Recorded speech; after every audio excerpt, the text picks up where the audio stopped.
bem-vindo ao meu canal O Mundo dos Estudantes. Meu nome é Cristina, eu sou biomédica e a aula de hoje será sobre fisiologia celular e homeostasia. Bom, vamos primeiramente começar a falar sobre a morfologia da célula. O nosso corpo humano, ele é dividido em sistemas, cada um com uma função. Cada sistema, por sua vez, é composto por órgãos, e cada órgão é formado por tecidos. Cada tecido é formado por células, e a célula é a unidade funcional formadora de todo o corpo humano.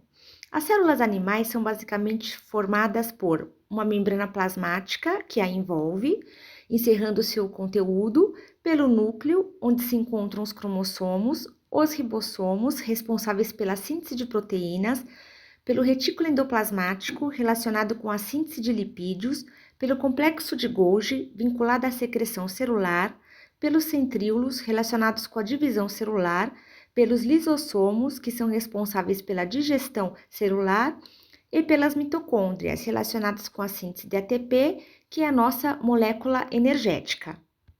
Falando um pouco mais sobre a membrana, nós conseguimos verificar que ela é composta por uma bicamada lipídica, que é incrustada por proteínas. Desse modo, essas moléculas hidrofílicas, que são aquelas que se dissolvem em água, não conseguem atravessar a bicamada lipídica. Apenas moléculas lipofílicas, que são aquelas de gordura ou hidrofóbicas, atravessam a bicamada lipídica. As moléculas hidrofílicas e os íons atravessam a membrana plasmática por meio de canais ou transportadores, que são proteínas com uma formação específica. Todo soluto possui a tendência de atravessar a membrana para que se atinja o equilíbrio, ou seja, para que a concentração dos dois lados de uma membrana seja igual. Desse modo, o soluto sempre se move naturalmente do lado de maior concentração para o lado de menor concentração. E esse processo é chamado de difusão simples e ocorre se existir uma diferença de concentração e se a membrana for permeável ao soluto. Nas nossas células, a difusão simples é chamada de transporte passivo e vai depender da permeabilidade da membrana. Porém, além do transporte passivo, que é aquele que não gasta energia, porque ele ocorre naturalmente, as células também possuem o transporte ativo, no qual se observa um gasto de energia, porque uma proteína, denominada bomba, precisa conduzir o soluto do meio menos concentrado para o meio mais concentrado, contra o gradiente de concentração.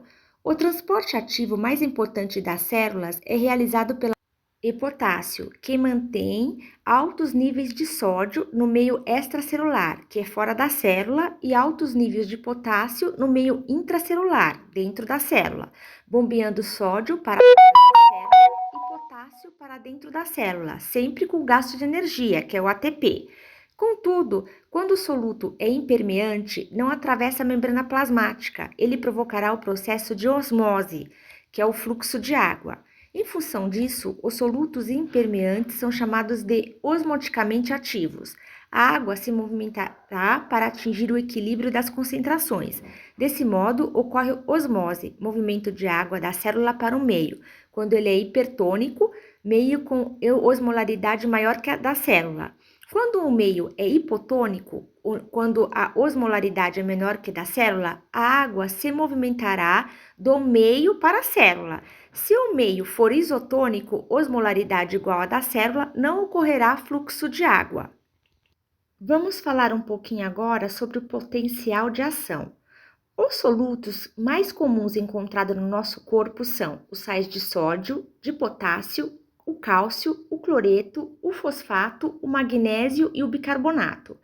Parte dos sais, eles são íons, ou seja, átomos que possuem um número diferente de prótons, que são cargas positivas, e elétrons, cargas negativas.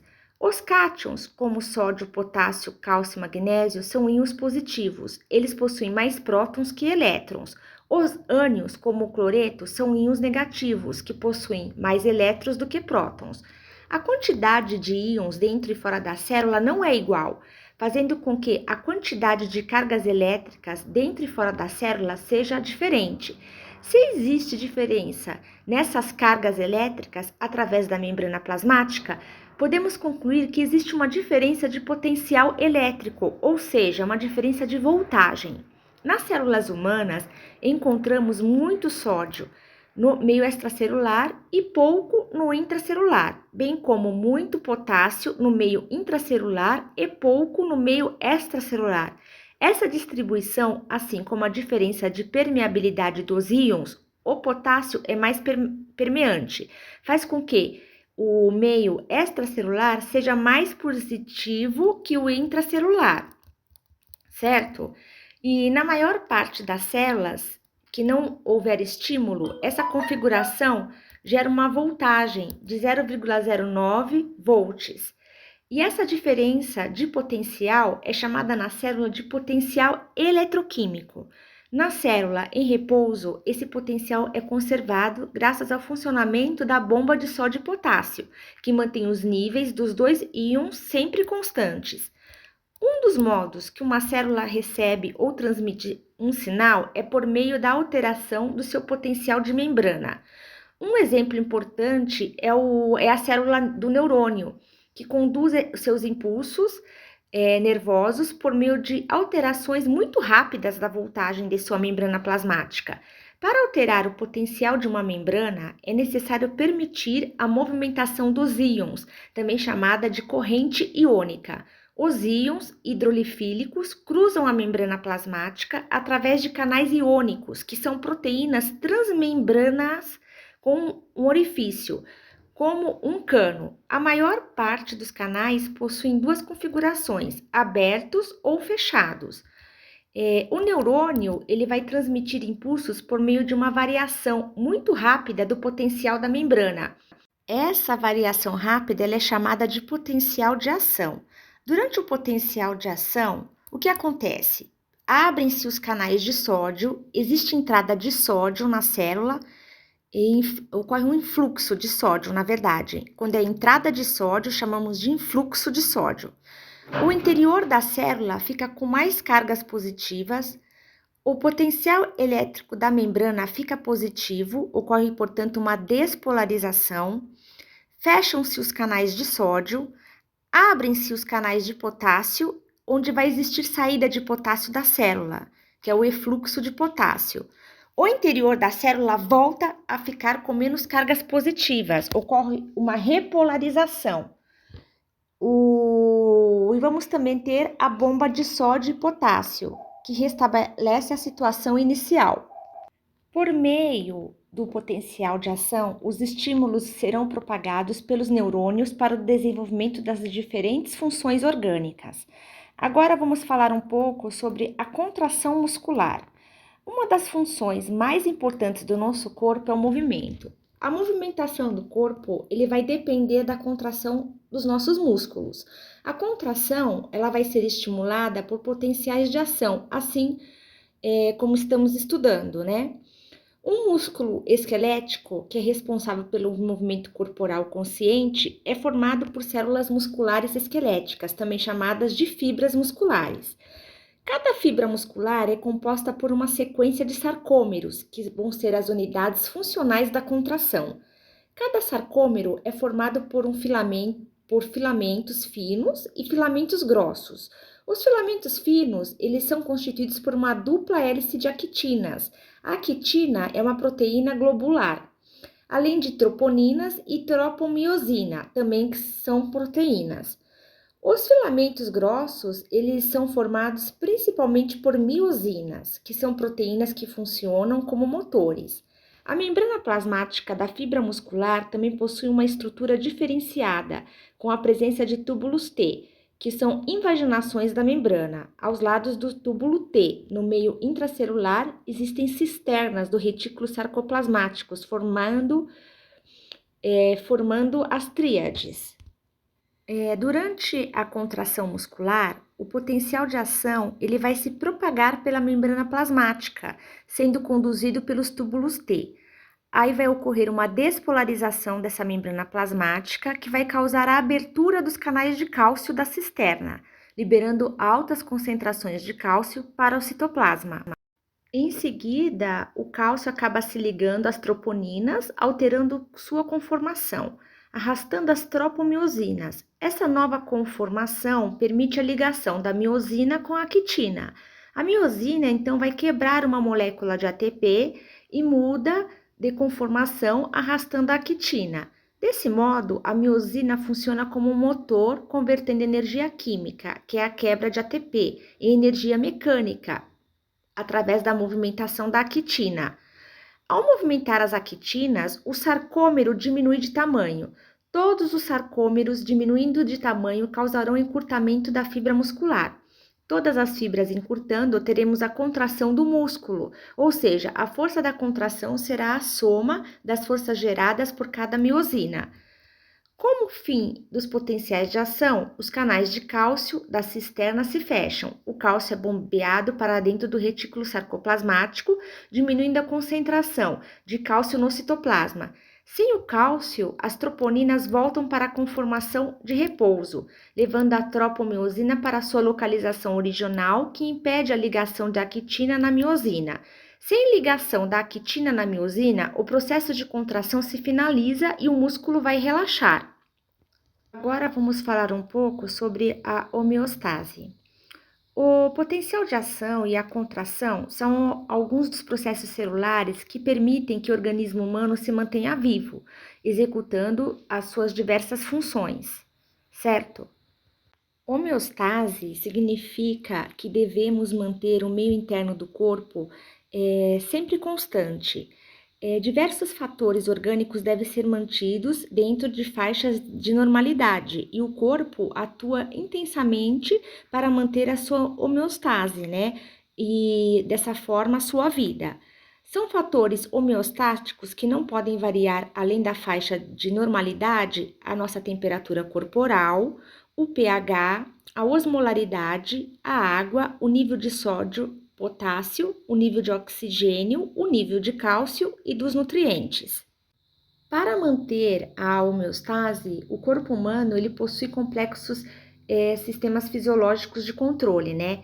A situação que é mais básica de um sistema de controle seria o sinal de entrada, uma estrutura ou sistema controlador e um sinal de saída para ajuste. Ou seja, o corpo vai monitorar o tempo todo os fatores homeostáticos. Se ocorrer alguma coisa fora da normalidade, ele integra a informação em um centro, que é o sistema controlador, que seria o cérebro, e aciona um sistema para ajuste dessa condição, dessa saída. Para manter a homeostase, é necessário que as células e os tecidos que compõem o corpo, elas se comuniquem, acabam transmitindo, né, informações para as áreas de integração e regulação. E existem diversas formas de comunicação entre as células, como, por exemplo, a sinalização autócrina, é uma célula secreta, uma molécula sinalizadora que irá atuar sobre a própria célula que secretou. Temos a sinalização parácrina, onde a célula secreta uma molécula sinalizadora que irá atuar nas células vizinhas. E também temos uma sinalização endócrina, onde a célula secreta uma molécula que será transportada pela corrente sanguínea para atuar em células distantes. A molécula sinalizadora, ela irá se ligar a um receptor presente na célula-alvo. O receptor é uma proteína que possui um sítio de ligação com a molécula sinalizadora. Essa ligação entre a molécula e seu receptor é muito específica, como de uma chave e uma fechadura. O receptor pode estar na membrana plasmática, pode estar dentro da célula, no citoplasma ou no núcleo. O controle da homeostase vai depender da integração de todas essas vias de comunicação, de modo que o estímulo em um local específico possa gerar diferentes respostas em todas as partes do nosso corpo, que necessita ser acionada. Esses fatores homeostáticos, eles variam durante o dia, dentro de uma certa faixa. Pois nosso corpo, por meio das diferentes vias de sinalização, ela vai criar um ciclo que permite que o corpo esteja em sua plenitude em cada fase do dia. A temperatura corporal, por exemplo, é mais baixa durante a madrugada, favorecendo o refazimento físico e mais alta no meio da tarde, quando precisamos estar em plena atividade. O pH do nosso sangue é constante, ele tem que variar entre 7,35 e 7,45. Ou seja, o nosso sangue ele é levemente alcalino, pH igual a 7, significa que ele é neutro. Quando for inferior a 7, é ácido. Quando for um pH maior que 7, é alcalino. E o nosso pH, ele não pode sofrer variações. Se o indivíduo tiver pH do sangue entre 7,34 e 6,85, ele estará em acidose. pH menor que 6,85 pode levar a óbito. Se o pH do sangue estiver entre 7,46 e 7,95, o indivíduo estará em alcalose. pH maior que 7,95 ocorre risco de óbito também. Isso porque as proteínas, as enzimas, transportadores, os canais iônicos, a miosina, a quitina, etc., elas funcionam de maneira regular dentro de uma faixa de pH. Fora do pH normal, as proteínas elas acabam perdendo a sua função, né? Como o pH é tão relevante para a manutenção da vida, o corpo ele possui diversos mecanismos para manter a sua constância. O meio extracelular ele é rico em bicarbonato, que é um tampão. É uma molécula que vai impedir a variação do pH dentro de uma certa faixa. E o controle da homeostase passa pelo controle dos seus níveis. Desse modo, se um indivíduo estiver em acidose respiratória, por exemplo, causando o aumento do monóxido do gás carbônico, em função de alteração da respiração, ele aumentará a reabsorção do bicarbonato pelos rins. Se ele estiver em alcalose respiratória, causada pela diminuição do gás carbônico em função da respiração, ocorrerá uma compensação pelo aumento da excreção do bicarbonato. Se for ocasionada uma acidose metabólica, causada, por exemplo, por diminuição do bicarbonato por fator metabólico, ele diminuirá a frequência respiratória para aumentar o gás carbônico. Porém, se for observada uma alcalose metabólica causada por aumento do bicarbonato em função do metabolismo, ele aumentará a frequência respiratória para diminuir o gás carbônico. Em todos esses casos, o que observamos é que a variação do pH é percebida pelo organismo e será interpretada por áreas cerebrais que irão decidir quais os mecanismos de compensação que vão fazer o pH voltar para a sua normalidade. Bom, alunos, chegamos mais ao fim de mais uma aula. Deixa aí nos comentários o que vocês acharam, as sugestões, se vocês estão entendendo, se eu tô falando muito rápido, deixa aí nos comentários, tá bom? Não esqueça de deixar o seu like, pode dar sugestões de aulas que vocês querem aprender, que vão ajudar vocês nos estudos, que vocês estão precisando, que eu vou fazer com o maior prazer.